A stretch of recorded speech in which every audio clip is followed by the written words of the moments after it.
ખેડૂત મિત્રો, અત્યારે ખેતીની જમીન બાબતે મને પણ તાજેતરના ઘણા અનુભવ થાય છે.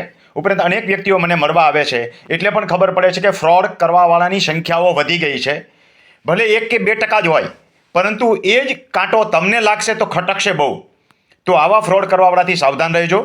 ખેડૂત મિત્રો, તાજેતરમાં જ એક ભાઈ સાથે મુલાકાત થઈ અને એને જમીન વેચવાની હતી. બીજા ભાઈ એમને લઈને મારી પાસે આવ્યા કે ભાઈ આની જમીન છે ને મારે લેવી છે. એટલે ભાઈએ એમ કીધું કે મારી પાસે આ કાગળ સિવાય કાંઈ નથી, આ છે, જે છે એ આ છે. હવે જે છે એ આ છે એમ એને બહુ ભોળપણમાં કીધું કે આ સિવાય મારી પાસે કાંઈ છે નહીં, આ છે. હવે એ જ વ્યક્તિ જ્યારે તમે ટોકન દઈ દેશો ને ત્યારે તમને બીજા અર્થમાં કહેશે કે આ છે. બરાબર અર્થ સમજજો. આવી વ્યક્તિઓ, અતિ ભોળી વ્યક્તિઓ સાથે પણ ટ્રાન્ઝેક્શન કરવા નહીં, કારણ કે આવી ભોળી વ્યક્તિઓ જે છે તમને એમ જ કહેશે કે આ છે.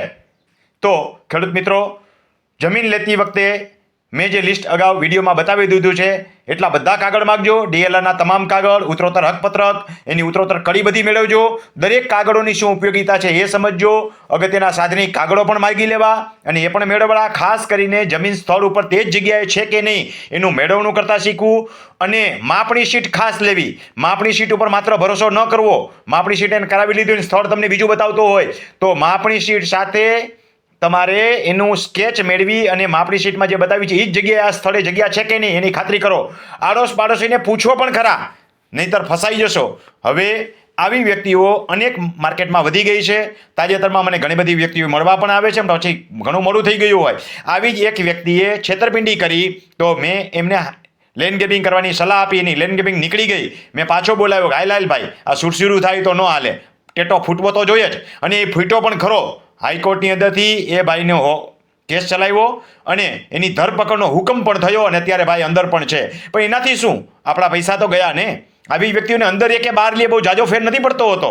તો ખેડૂત મિત્રો, જમીન લેતા પહેલાં ખાસ ધ્યાન રાખો કે કોઈ વ્યક્તિ તમને ફસાવી ન દે.